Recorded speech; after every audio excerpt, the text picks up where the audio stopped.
안녕하세요. 도서TV의 오정현 사무장입니다. 반갑습니다. 오늘은 군대 내에서 발생하는 가혹행위로 인한 자살 사고에 대해서 다뤄볼 겁니다. 시작하겠습니다.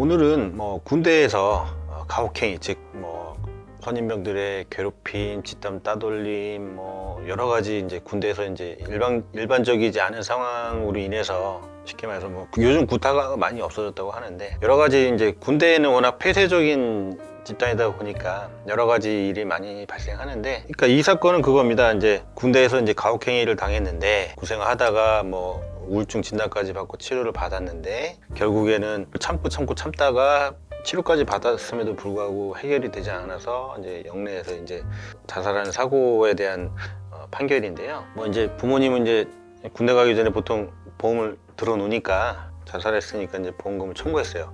뭘로 청구했느냐? 고의해한 사고는 당연히 그 면책사항이니까 청구가 안 되는데, 자유로운 의사결정 하지 못한 상태였다. 어떤 상태였느냐? 우울증으로 일단은 마음이 무너지는 상황에서, 군대라는 조직은 특성상 어딜 도망을 못 가잖아요.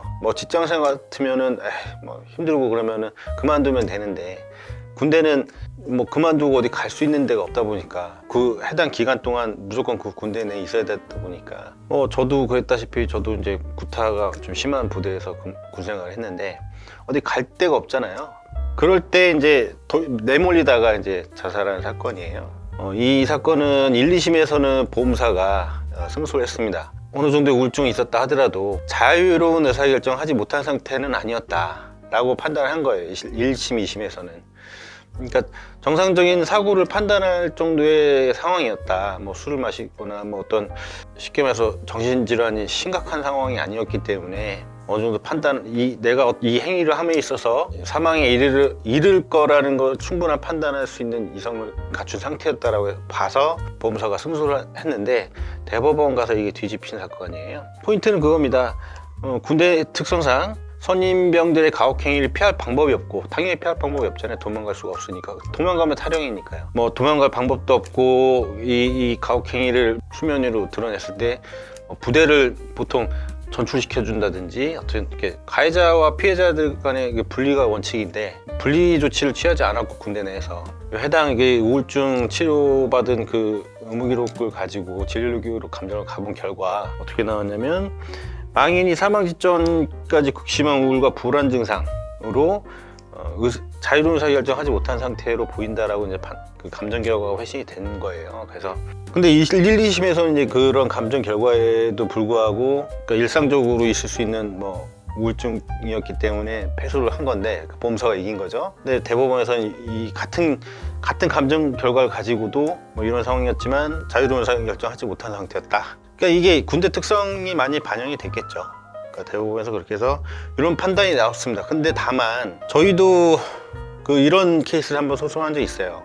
여러 가지 이제 집단 구타로 인해서, 구타 또는 여러 가지 군대 내 부조리로 인해서 시달리다가 자살하는 사고였는데, 그 사건은 안타깝게도 법원에서는 이 사람은 충분히 자유로운 의사결정하지 못한 상태, 즉 막판까지 몰렸다. 정신적으로 몰렸기 때문에 자살을 했기 때문에 자유로운 의사결정하지 못한 상태에 해당이 되나, 그 사고는 이제 즉 사망일로부터 3년이 지나서 이제 소송을 했던 거예요. 그 의뢰가 뒤늦게 들어온 거죠. 왜냐하면 군대 내에서 또 여러 가지 그 다툼이 있어가지고 좀 오랫동안 시간이 걸렸던 사건이에요. 그래서 늦게 소송이 들어가서 소멸시효 경과로 이제 패소를 할 사건이 있었는데, 좀 안타깝죠, 그거는. 그러니까 그만큼 이 군대 특성에 대한 거는 이제 재판부에서도 좀 어느 정도 고려를 해주지 않나 싶어요. 이런 부분이 있다라는 거. 물론 이 케이스가 많지는 않아요. 근데 요즘 군대도 많이 선진화됐고 요즘 많이 좋아졌다고 하고, 구타도 거의 없는 걸로 알고 있어요. 요즘은 그런 일은 없겠지만 혹시라도 이런 일이 있으면 이런 부분에 대해서 포기하지 마시길 바라는 마음에서 영상 한번 찍어봤습니다. 요거는 조회수가 많이 안 나오겠지만 일단 이런 게 있다라는 거는 알고 계셔야 되니까 영상 한번 찍어봤습니다. 감사합니다. 다음에 뵙겠습니다.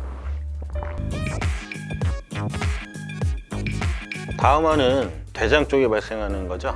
신경 내분비 종양이랑 갑상선암에 대해서 한번 간단하게 다뤄보겠습니다. 감사합니다. 궁금하신 점 있거나 댓글 달아주시면 제가 성심성의껏 댓글 달아드리도록 하겠습니다. 감사합니다.